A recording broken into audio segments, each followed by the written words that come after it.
Hello everyone, this is Mike Meaden speaking from Refinitiv. We're just going to give it 1 minute before we start. So if you've got some coffee, get some coffee quickly, and then we're going to start in 1 minute.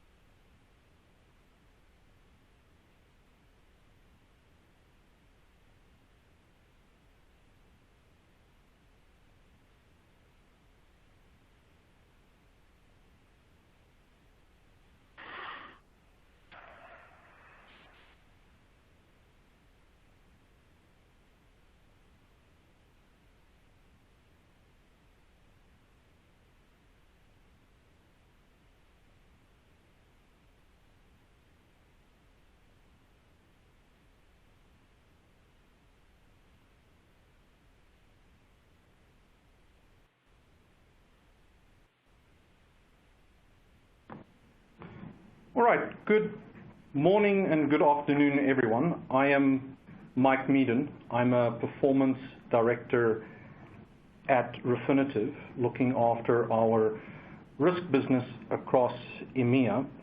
And thank you very much for joining this webinar on sanctions. Really appreciate you spending an hour with us. I'm joined today by a distinguished panel of experts. I'm really looking forward to the discussion today. First of all, we've got Emile Dahl, who's the Research Fellow at the Center for Financial and Crime and Security Studies at RUSI, the Royal United Services Institute.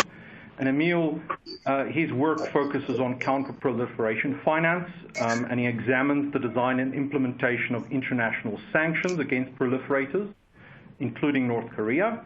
And he's also, this is interesting because this is going to be a topic later on during this discussion, he's involved with the RUSI Institute's high-level task force on the future of the UK sanctions policy. Emile? Hi everyone, pleasure to be here today.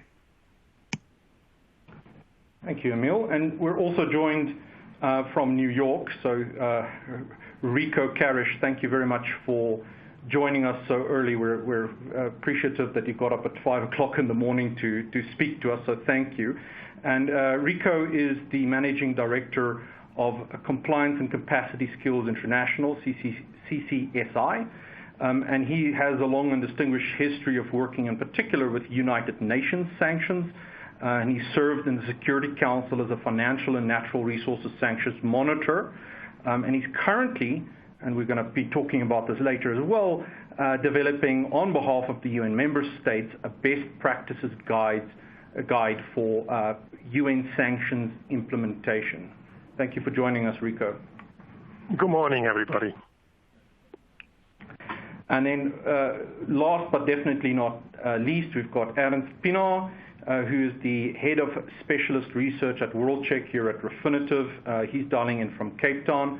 Ernst is responsible for all of the risk and inclusion policies and legal matters, as well as knowledge management within WorldCheck. I often say Ernst is the godfather in many ways of WorldCheck. So Ernst, thank you very much for joining us today. Thanks, Mike, and good day, everyone. All right, I'm just going to start and run through a handful of housekeeping items. You will see that there are a bunch of options for you to interact with the content that we're providing today.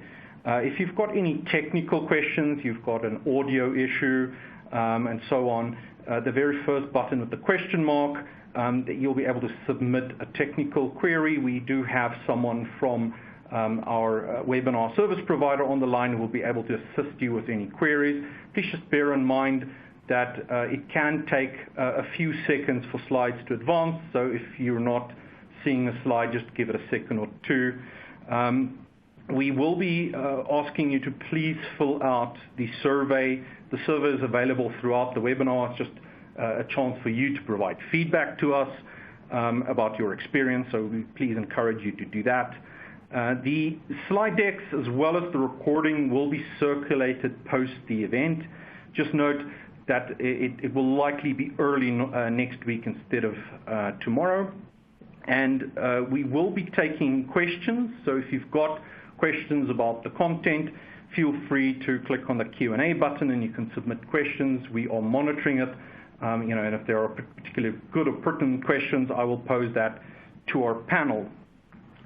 And with that, I will start the introduction with just before we get into the meat of the discussion about sanctions, developments, and so on, I just want to set the scene a little bit and use the fact that we at Refinitiv, as part of WorldCheck, have extensive access to data and statistics about sanctions to give everybody a little bit of a context, and we're going to start off and the panelists will react to some of the statistics I'm going to be showing.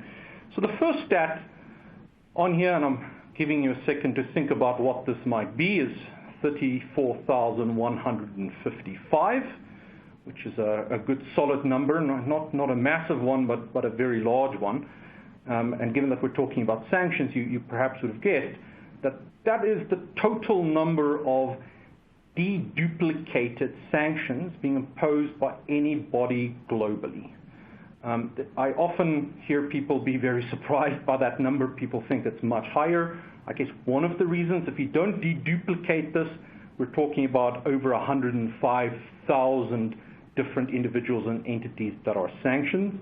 Bear in mind, I'm talking here only about explicit sanctions, so I'm not talking about implicit sanctions, which adds tens of thousands of more individuals and entities that are sanctioned. But 34,000 is the magic number.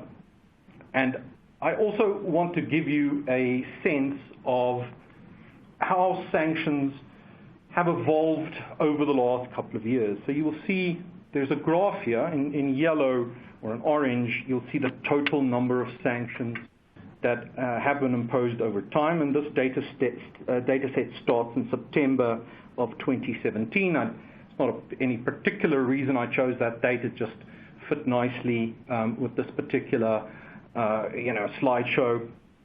You'll see I have included there OFAC, UN, the European Union, CANS, as well as DFAT. And you'll immediately notice a couple of different things. So first of all, the total number of sanctions that have been imposed since September of 2017 has grown pretty rapidly. So in roughly 2.5 years, we've seen sanctions, or the total sanctions imposed, grow by 62%, from 21,000 odd to 34,000 now. And not only have the number of individuals and entities that are sanctioned increased, the number of sanctions programs and also the countries that impose them has increased. So we've gone from, in September 2017, from 231 sanctions programs to 281 different sanctions programs, and from 38 countries in 2017 that impose some kind of sanctions, and that includes countries and international bodies like the UN and regional bodies like the European Union. And today, in February 2020, that's up to 50. Now, what you'll also notice about the statistics is that OFAC has been growing pretty substantially over that period. But some of these other so-called major sanctions bodies, CANS, UN, DFAT, has been relatively flat. And interestingly, they're not included here, but if I graphed here as well, Menefi, JMOF, etc., it follows very much the same trend. In other words, broadly speaking, all of the major sanctions bodies, other than OFAC, is flat, and yet the total number of sanctions being imposed has increased pretty dramatically. And one of the reasons why that is happening is what I guess you can call the rise of national sanctions. You'll immediately notice that there is a pretty substantial spike in sanctions being imposed in the middle of last year. And what I've done here is I've left OFAC on this particular slide, but I have included a couple of other national sanctions. So these are sanctions regimes that are far less well known and far less complied with, but nonetheless are driving some of these increases. So the first is a Pakistan terrorist list. The second are Ukrainian sanctions. So those are sanctions relating to the conflict with Russia over Crimea. And also the Russian sanctions on the Ukraine, so the Russian special economic sanctions. So you'll immediately be able to see that there has been a pretty dramatic increase in the number of national sanctions. And I earlier showed you effectively the net position, but that hides a lot of churn and a lot of change. So what I've done here is we've graphed over the same time period, so the start from September 2017, the additions, deletions, and amendments, with green being additions, orange being amendments, and red being deletions or delistings. And as you can see, OFAC has been pretty busy with a fairly consistent number of new listings, delistings, and also amendments. That big green spike in 2018, by the way, is the JCPOA snapback. Now, in stark contrast, you can see that the UN has been far less active in their sanctions regime, and very noticeably so in comparison to the likes of OFAC. And the same thing is very much true as well of the European Union. So I guess it's busier than the UN, but not nearly as busy as the United States. And then two final things that I want to show you. The first is the overlap between different sanctions regimes. So in other words, this is a Venn diagram that shows you if one entity or individual is sanctioned under one sanctions regime, are they also sanctioned on another? I think that the key takeaway here is, as you can see, there's over 7,200 different sanctions regimes, sanctions individuals or entities that OFAC sanctions, and none of the other entities on here, HMT, UN, and EU sanction, which is very, very interesting. And then finally is a question around, well, where are the individuals or entities that are being sanctioned? So first of all, I've got the UN, and these are three snapshots of the geographic dispersion of sanctions. So these are the locations associated with individuals, for example, nationality or the country of registration if it's an entity. And I've got 2020, 2018, and 2016. And as you can see, in the case of the UN, there's been a marked increase. If you look at the top right-hand side, you'll see that there's been a rise in North Korean sanctions in particular proportionally, but there continues to be substantial sanctions on Iran, Afghanistan, and Iraq, but there are individuals and entities that are sanctioned in nearly every country in the world by the UN. And then in comparison, the EU is pretty much a similar story. You can see an increase in the proportion of sanctions, in particular on Russia, but there's also some movement on North Korea, which is interesting given our PF discussion or proliferation finance discussion we'll be having later.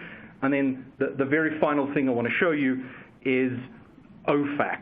Now, OFAC is very interesting. You'll see that neither of the other two bodies have nearly as many designations in South and Central America. So you've got Venezuela and Mexico that stand out immediately. Most of those Mexican designations relate to, for example, kingpin designations for anti-narcotics trafficking and so on. But there's been a substantial increase, of course, you would expect given the exit of the JCPOA of the United States on Iran, but there's also been increases of sanctions on the likes of Syria and also Russia. I think a key takeaway from this, though, is that we have pretty divergent sanctions regimes here that are engaging in very varied amounts of sanctions activity. And they seem to be sanctioning individuals in a very divergent way, and in particular that applies to the United States, and that also applies both to the individuals and entities being sanctioned and also the geographic area where those sanctions are typically taking place. All right, so with that context, I want to go to, first of all, to Rico to react to this. And I guess the question I want to ask you, and the question we posed during the in the outline of this webinar is, has there been a fracturing of the consensus around sanctions, and in particular the United Nations' role in enforcing sanctions? Rico. Yes, thank you, Mike. Yes, in fact, of course, there is a massive fracturing going on for a few years already. It is, of course, driven by the contest of the major powers in the world that all have permanent membership in the Security Council, and with it, of course, also veto power. And we see that on the one side of the globe, there is a ramp up of sanctions. And then now we've seen more recently also that, for example, even Russia or Saudi Arabia has joined the sanctions game too, in retaliation to some things that have irked them. And in the middle, of course, of all of this is the Security Council, who has to navigate a line that can be agreed on by everybody, and that becomes increasingly more difficult. And I think that's also why we have a flat line. There are certainly, under other circumstances, plenty situations around the world where sanctions by the UN would be appropriate if you just think about the human rights dimensions that we have seen in recent years with the Rohingya, for example. But that's just not possible, politically not doable. The Security Council has to do the doable, and therefore we are always going to be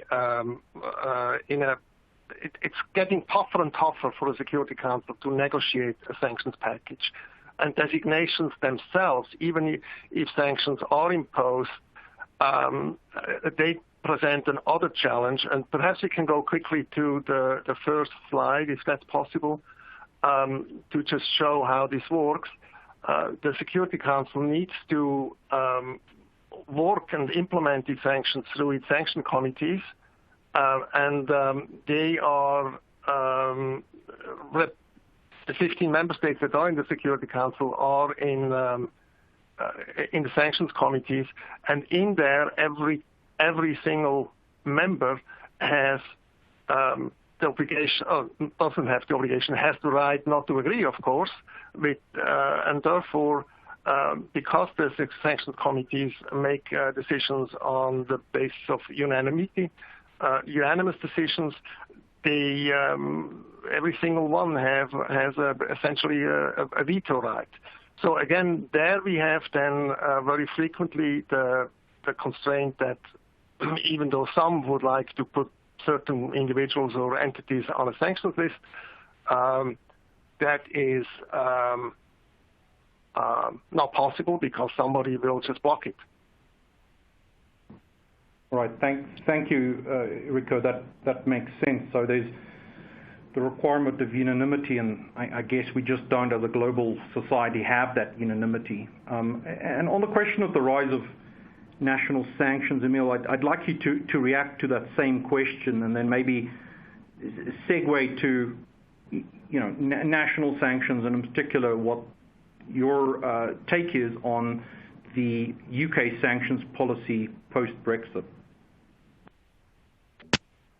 Yeah, thank you very much. And it's a pleasure to be here today. I think we're only 4 experts talking here today, but there are, of course, much more fantastic research being done around the world, which I'll try and highlight throughout the webinar, many of them being carried out by women as well. So I just wanted to highlight that to start with.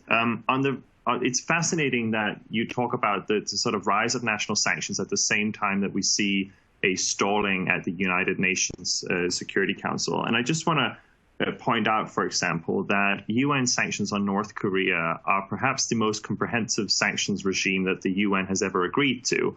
And there was consensus up until 2017. And after that, we haven't seen a resolution attempted at the UN Security Council after that. And we've actually seen North Korean measures transitioning mostly into the national space. I think when we're talking about the rise of national sanctions, a lot of it is about the U.S. The U.S. has different types of sanctions. They don't just do more designations, but they also do different types of sanctions that have different authorities. Everything from sort of long-standing embargoes against certain countries that have been in place since the 70s to 80s, to specific programs. You mentioned the kingpin sanctions, which is something that's quite unique to the US, or sort of new creative ways of targeting countries. And we see this both in Congress and in the White House, both issuing sanctions powers. So the US is the most prolific user of national sanctions, but it's not the only actor. There's a number of other national or unilateral sanctions taking place. The EU is a major sanctions legislator, but there are also other countries like Canada, which has been very active on Nicaragua in particular in the last year, Australia, Japan and South Korea, who are also in the sanctions game and are sort of looking to use sanctions in a similar way for foreign policy purposes. So on the UK question, so of course the UK has been implementing EU sanctions so far as being a member state of the EU. I think the slides are advancing. I'm not advancing the slides, so can someone please go back?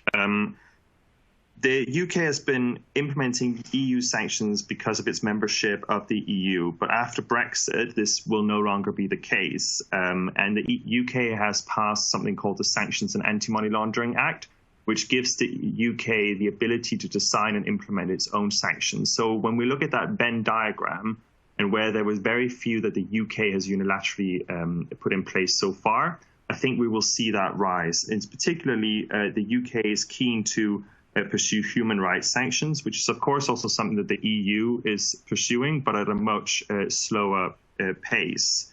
I think in all of this, and I'll end on that, I think it's important to think about what kind of coordination the UK will pursue after Brexit on sanctions. It will either align itself, continue to align itself with the EU and the sanctions passed by the EU, or it could also seek, and I think there are signs suggesting that it might go in this direction, seek closer collaboration with the US on a number of sanctions topics, including human rights sanctions.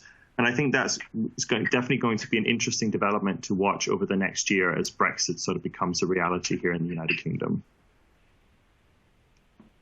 Thank you, Emil. And on the question of human rights sanctions, Rico, I'd like you to comment on that, because the US in particular has been very active in this, and you know, we're seeing perhaps the sanctions regime post-Brexit being a reflection of UK values, and you know, human rights style sanctions being further imposed. In the United States and Canada, of course, we've got Magnitsky style sanctions, and also there's the Hong Kong Human Rights and Democracy Act, and Australia is currently debating, the Parliament is debating a Magnitsky style sanctions act as well. Is that something Rico, you expect to continue, and you know, how effective are those sanctions at changing behavior, I guess, is one of my key questions. Yes, clearly, human rights and corruption in the Magnitsky case, right? It's this interesting combination. Clearly has become very attractive, particularly for the Western world. And we now also see, of course, the EU debate some kind of a mix of these two elements that would then justify the imposition of targeted sanctions around the world. And there is a competition going on to some extent, of course, what it means and how best to protect human rights. But again, of course, when we come to the UN, there is going to be that obstacle of, in order to achieve that authoritative position that the UN Security Council needs to have when it imposes sanctions and it needs to be globally respected, there needs to be consensus, and the need for consensus prevents then from the 50 members from agreeing on any of the sanctions packages. So I don't expect the UN to play an important role in this. And therefore, then it's going to be probably between the US, Canada, Australia, the EU, and perhaps some others. Thank you, Rico, for that. Emil, do you have a reaction to that as well, please? Yeah, I agree with that assessment. It's likely to take place at the national level. And a lot of these countries are perceiving human rights sanctions as an effective way to target those involved in the most atrocious and brutal practices without necessarily designating or targeting an entire country. But for me, some interesting questions arise when it comes to definitions and what are the sort of criteria for being designated.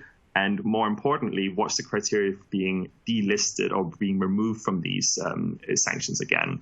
Is the designation done based on someone's position in the army or based on the behavior that they've exhibited? Because if they later on resign from that position, should that be enough to lift those sanctions? And I think going forward, these countries that are pursuing human rights sanctions really needs to put in place clear listing and delisting criteria, because otherwise you get into a landscape where it sort of becomes a free-for-all and of where human rights sanctions are applied and when they're not. Absolutely. And Emil, while you're talking, I think I would like you to also speak about proliferation finance, if you don't mind, because the United Nations, of course, have a really important role to play in this topic in particular. And I know you've got two slides you want to show on this. If you can talk us through proliferation finance and what practitioners in particular need to look out for when it comes to spotting potential risks from proliferation finance. Thank you very much. Yes, I should note that I'll try and stick to a couple of minutes here. But at RUSI, we've had a program for 5 years, Proliferation Finance, and I believe that we have a link in the resource list. So if you are interested in learning more about our work, do go to our website, rusi.org/CPF. But what I wanted to go through here is basically a discussion about what is proliferation financing, because I think it's a term that's been used more and more frequently, and it's sort of often grouped in with money laundering. It's also grouped in with sanctions. So I wanted to spend a few minutes on discussing what is proliferation financing and how is it different when it comes to North Korea in particular. So the Financial Action Task Force introduced proliferation financing into its mandate in 2012. And in 2010, they provided a definition which very much focused on proliferation financing being the financing of nuclear, chemical, and biological weapons. So the financing directly connected to the procurement of specific goods and materials that are needed in weapons of mass destruction. And you saw the earlier slide with the rise in UN sanctions on North Korea, because that's sort of where proliferation finance or proliferation-related sanctions have expanded quite a lot. And it's not just about targeted financial sanctions, so the number of designations. It's actually the most expansive measures actually exist at the sort of what we call activity-based sanctions, which is a ban on financing prohibited activities, having relationships with North Korean financial institutions, cooperating with or forming joint ventures with North Korean companies, or sectoral sanctions, which focuses on particular economic activities and trade and banning those trades and activities. And really, that kind of sanctions is less connected to directly the development of nuclear, chemical, and biological weapons, and more about the North Korean country as a whole. So I think that's an interesting development because it does expand the scope of what we understand proliferation financing.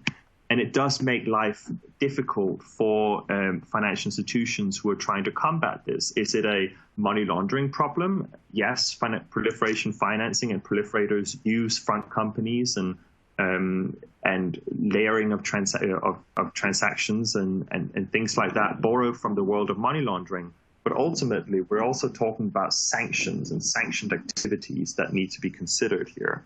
So I think I want to sort of bring up this slide here, which I think it all starts about knowledge.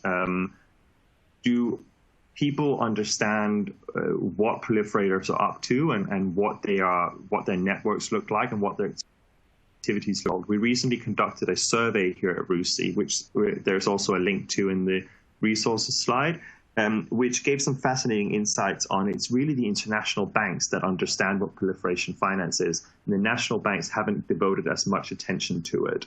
The next level, I would say, is about risk assessment. Our survey also found that 66% of banks, for example, do not conduct a standalone risk assessment on proliferation finance. They do risk assessments on sanctions and money laundering, but not on proliferation financing. So they don't consider the proliferation finance threats that are unique to their organization. And then after that, after the knowledge, after the risk assessment, that's when you go and dive into KYC and try and figure out individual transactions. Proliferation finance can feel like looking for a needle in a haystack, especially when we're talking about this expanded scope of sanctions on North Korea. But I think with the knowledge and risk assessment piece coming first, things like KYC and identifying PF in individual transactions, you at least try and reduce that haystack a little bit. And that's about sort of comparing customers' past behavior with known proliferation finance typologies, for example, looking at case studies. Do any of my clients exhibit these kind of behaviors?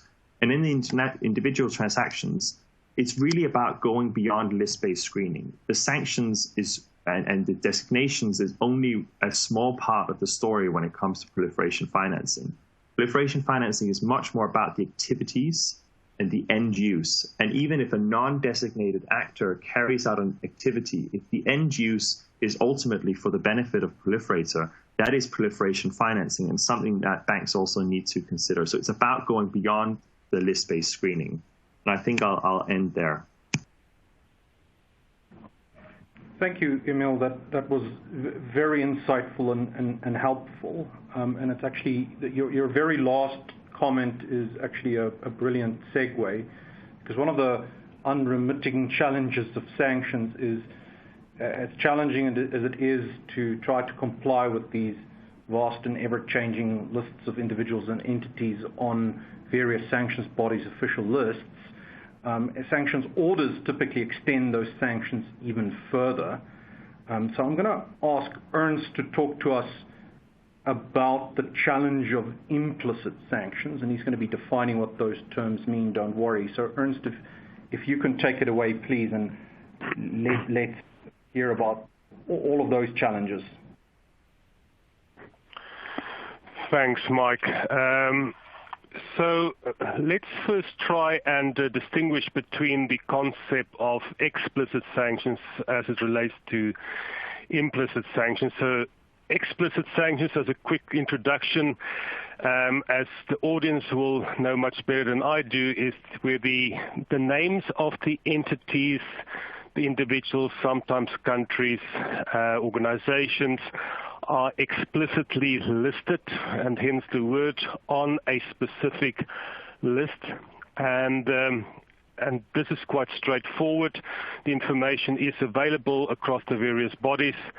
And from our side in the Refinitiv space, this so-called protective measures, the asset freezes, the asset blocks, the investment bans, etc., across those many lists that Mike referenced in the beginning, there's quite a substantial number of them now, including the national list, which we all cover, and many of them are across the globe on a 24-hour, 365 basis, to supply the clients with that explicit list data. But what Mike also mentioned in the beginning is there is a lot of duplication across these explicitly listed information.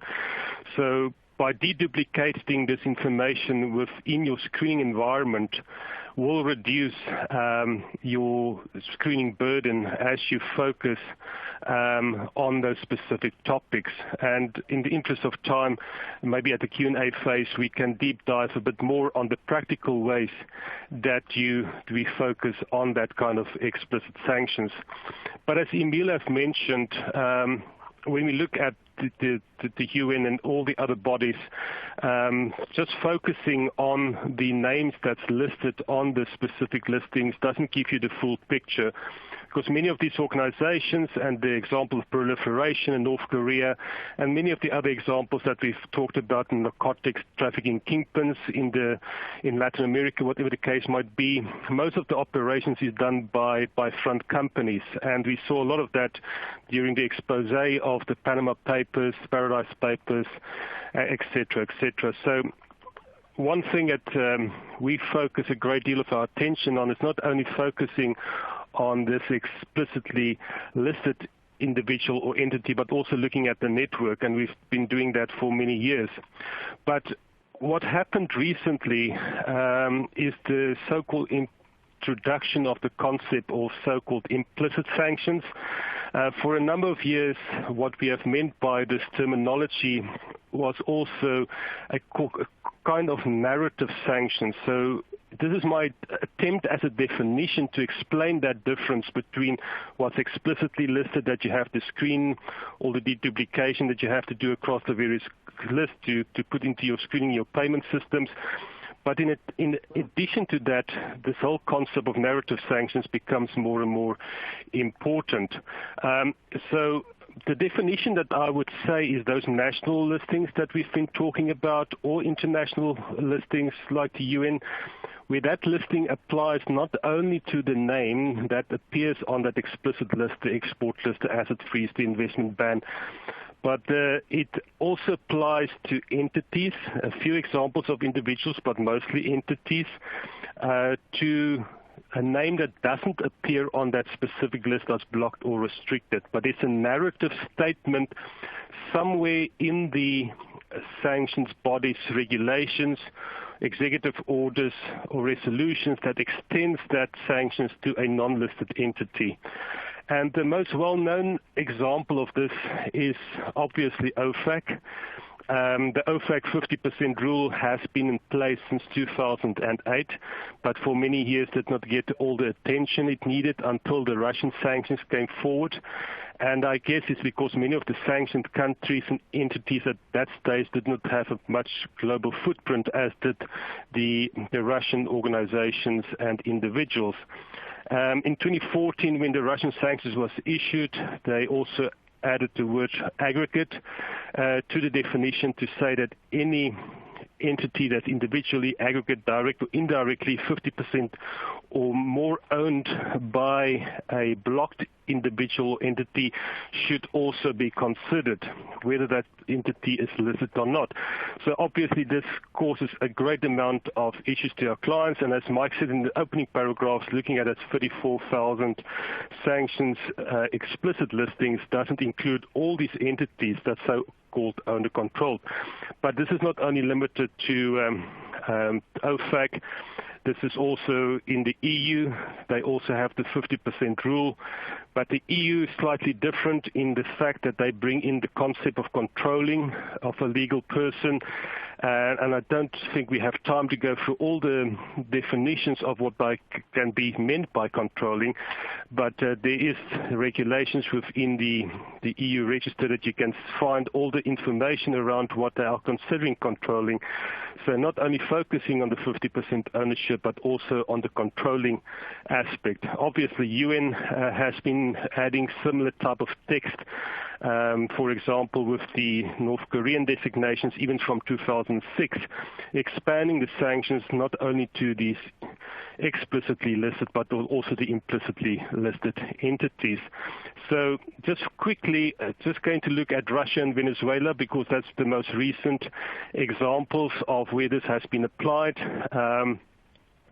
So we have the concept of the STNs that was brought in by OFAC, but also the so-called sectoral sanctions. And once again, these information was put forward that the 50% rule also applies. So if you take an example of a Russian individual, some of the work that we've been doing is to uncover this entity so owned or controlled that will be falling within the sanctions definition. As you can see, just in one example, that can be quite extensive. And just as far as the SDNs are concerned, as far as Russia is concerned, there was the Section 228 amendment to GATSA and its ideas on the expansion to foreign persons dealing with some of the Russian SDNs that also put you under the possibility of sanctions if you not only deal with them as a foreign person, but also with any children, spouse, parent, and siblings, which are not listed by any of the SDN rules. So that becomes even more problematic. Then obviously from the biggest impact that sectoral sanctions have had within the implicit sanctions environment has been especially on Russia, because as I said in the opening paragraphs, in 2008 when the 50% rule came in, it didn't have that much of an impact. But since Russia and the sectoral sanctions on the banks, in the defense companies and oil companies came in, because they were so much involved in international communities, really had a big issue as far as the restrictions on new debt and new equity was concerned for these bodies. And once again, when the sectoral sanctions was issued, OFAC very clearly stipulated the 50% rule as far as this property is concerned for the sectorally sanctioned entities. Once again, the EU followed suit and also expanded the 50% rule to their sectoral sanctioned Russian entities, making it even more complicated for clients and for banks and financial institutions to be able to screen for this implicit sanction. So this is just an example of the information that we've uncovered within the world check context of research for one Russian bank, uncovering all the entities that they own or control within their area. Rushing quickly to an end for sake of time, we've seen that also very recently for Venezuela, especially from the side of the US, issuing sectoral sanctions on new debt and new equity for Venezuela, not only the country, but also specific petroleum to Venezuela, and also once again focusing that wide net on any instrumentality, any agency, any entity owned or controlled. But once again, when the impact of this was felt on the SDN side was when Petroleum de Venezuela was actually added to the SDN list, and once again having to block all assets from this specific organization within the huge network of entities so owned and controlled. And just some examples I'm putting on the screen to show you how these networks of especially PDVSA is across not only in Venezuela, but also as it relates to across the border and in the U.S. So once again, becoming a real issue to be able to identify this narrative sanctions or implicit sanctions for Venezuela. And just second last, just to remind you that in 2019, most of that sanctions were also moved to a full block on the government of Venezuela, not on the country, but on the government. Once again, that full block, not only on the SDNs, but all entities under control, once again, clearly iterated by the U.S. in their directions, as well as expanding that to all the different bodies within the government, all the state-owned enterprises, etc., etc. And once again, a lot of work that we've done in expanding that and uncovering that information within the data file. Mike, I'm just going to pause that in the sake of time. That was quite quick, but happy to take any further questions on the topic. Thank you, Ernst. I do think it would be useful, if you don't mind, to talk briefly about, because it's one of the questions we've gotten from the audience when it comes to sanctions on securities. I don't know if you briefly want to touch on that, and then I also have a question for you after that.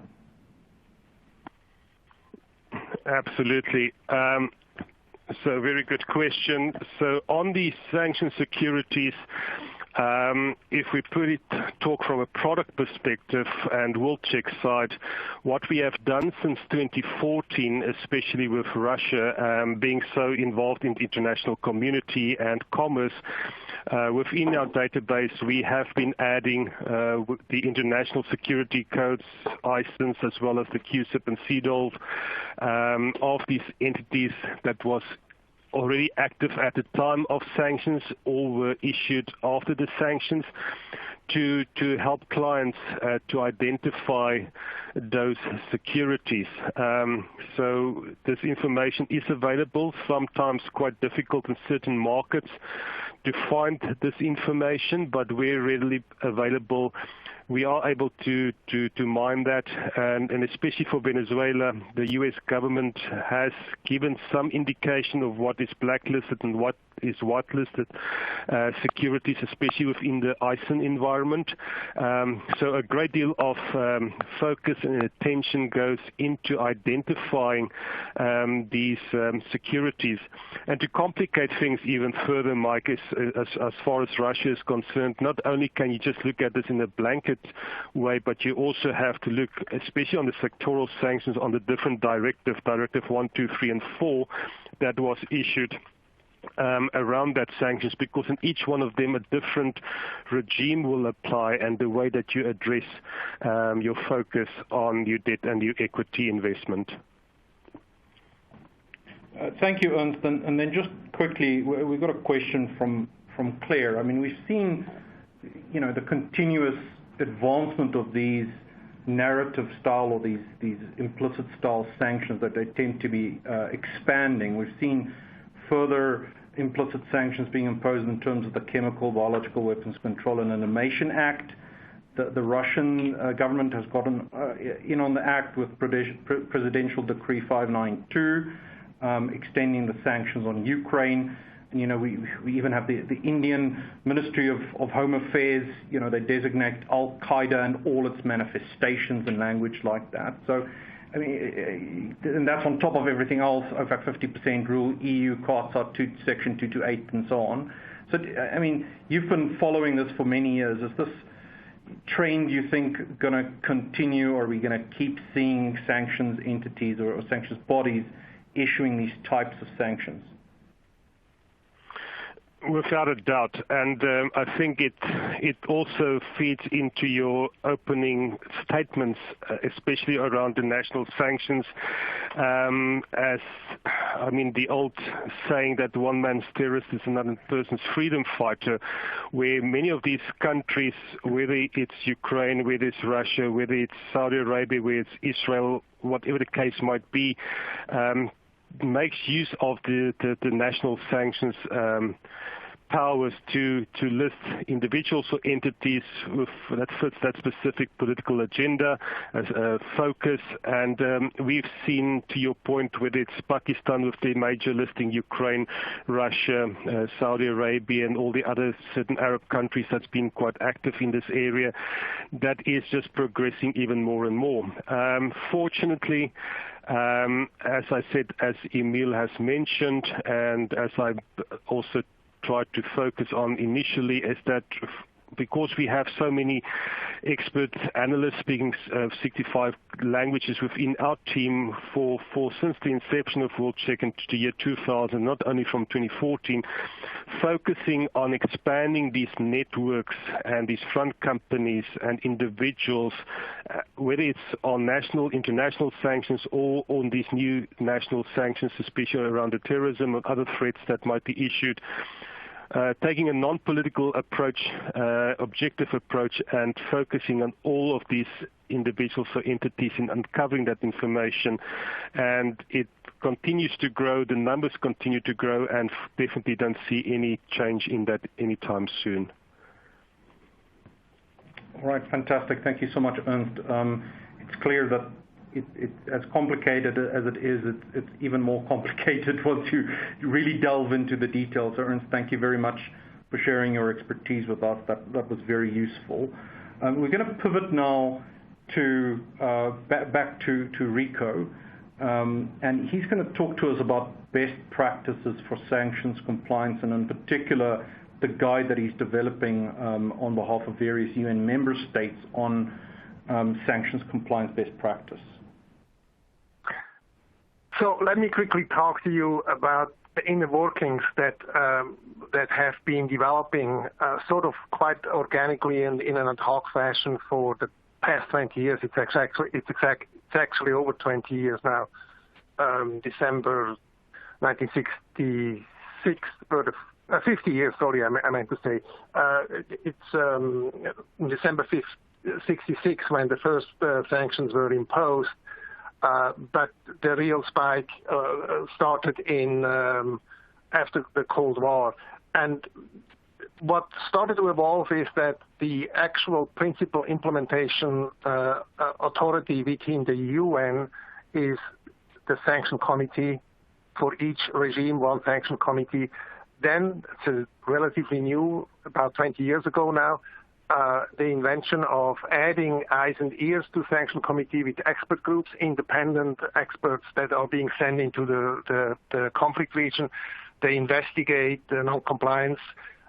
They compile information about violators. They report these findings, and they make recommendations for designations for target sanctions. So this is the machine that produces the lists about which we all talk here.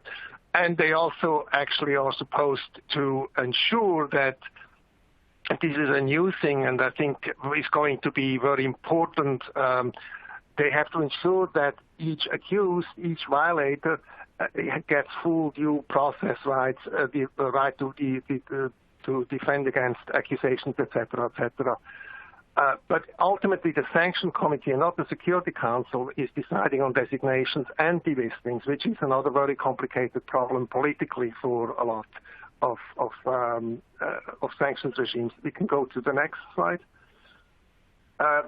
Just to reiterate very quickly, this is the universe of measures that the UN currently has imposed. It's a vast number of different interests. It involves many different industries, directly and indirectly. So that is part of where these complications come from. And then now we can move again to the next slide. We have started now, for the first time, really, it's a pioneering piece of work that we are doing together with interested member states to develop a best practice guide for principal sanctions actors. That would be slide 43. That we, in many consultations with member states and other sanctions stakeholders, we were also at the EU in Brussels, we were at the African Union in Addis Ababa, we were with the human rights community in Geneva, where we developed an understanding of what is, in today's world, the best way, the most effective way to implement sanctions. This is revealing considerable discrepancies, particularly between the global north and the global south. And the best practice guide hopefully will help to even out these problems. Can we go on to the next slide? Just to quickly reiterate, one of the principles that is often not understood, but particularly in the global south, is that in addition to understanding who is on the sanctions, so these are your designation lists, you also have to understand what is on the sanctions, and this, I think, would be in earned lingo, it would be the narrative for the implicit sanctions. That needs to be explained and in great detail. And there is a lot of capacity need that needs to be developed around the world, not just with companies, but also and particularly with governments. One of the things, we can go to the next slide, one of the things that we will also try to address is a clear understanding, both for governments and for companies, what are the typical red flags. However, understanding that this is a political and not a legal process, evidence for a potential violation today, tomorrow may mean nothing. Things change, threats change all the time, threats to international peace and security, therefore also the sanctions response has to evolve and change, and with it also an understanding of what are the giveaways, the indicators that we are looking for. Clearly, the most simple things are listed here. Senior officials working on those that are already on the sanctions, and shipments and trade with companies or recipients operating in countries on the sanctions. Obviously, these are problematic situations. But then when we go to the more refined indicators on the next slide, perhaps, we can see that the trade practice analysis that is needed in order to properly implement and comply with sanctions becomes more and more sophisticated, and we can start to actually break it down into each industry and sub-industries. For example, I'm sure many of the audiences understand this. When you have financial industry, it's not just the large international banks, it's also the smaller banks, and then of course the intermediaries, they all bring their own complexities with you. I want to end quickly with one example from my experience when I still worked as an expert. We had, for example, in Darfur, an opportunity to get to the wreckages of a drone that crashed in the Jebel Mara. We wanted to get to this material in order to start the tracing, typical process that experts, UN experts would be doing, tracing of shells or arms or in this case drone parts, in order to identify exactly how did it come into the region that was under sanction. In this particular situation, we were lucky because it was a relatively sophisticated drone, and we wanted to the electronics of the drone. We managed to get our hands on it, and we traced it to the manufacturer based in Europe. We contacted them. We obtained exactly the trading route that started at their point of origin, at their factory. It ended up going to the distributors network to Dubai. We identified the recipient, the reseller, if you will, and we visited those people. And when we arrived there and we started to talk with them, they went quickly outside of the office, and actually they went further to the airport and right away across the Strait of Hormuz to Iran, because they were actually Iranians, and we never actually got to talk with them. The problem that we identified was that they had sold this to Sudan, and the Sudanese built it into their drones, and then they went and used it in the Darfur region that is under arms embargo, and therefore it was not supposed to be used there, and therefore it represented a clear case of sanctions violation. Now, for any bank or any transportation organization that gets involved in the transportation and in the trade of these particular electronics, this means a difficult challenge to comply with. What would you do in order to find out whether this hardware actually is going to serve a sanctioned purpose or not? I think that will be an interesting challenge now for our audiences here. I will be interested to see what they could tell us. But this is the daily practice of UN sanctions monitors and investigators. And then, of course, they bring all this information to the Sanction Committee, and they make decisions based on this information, who to list and who not to list. And in this particular case, of course, again, the political conditions in the Security Council prevented these particular sellers to be designated. Thank you. Bye. Fantastic. Rico, that was a fantastic and very interesting anecdote. Thank you, and thank you for taking us through the best practices guide as well.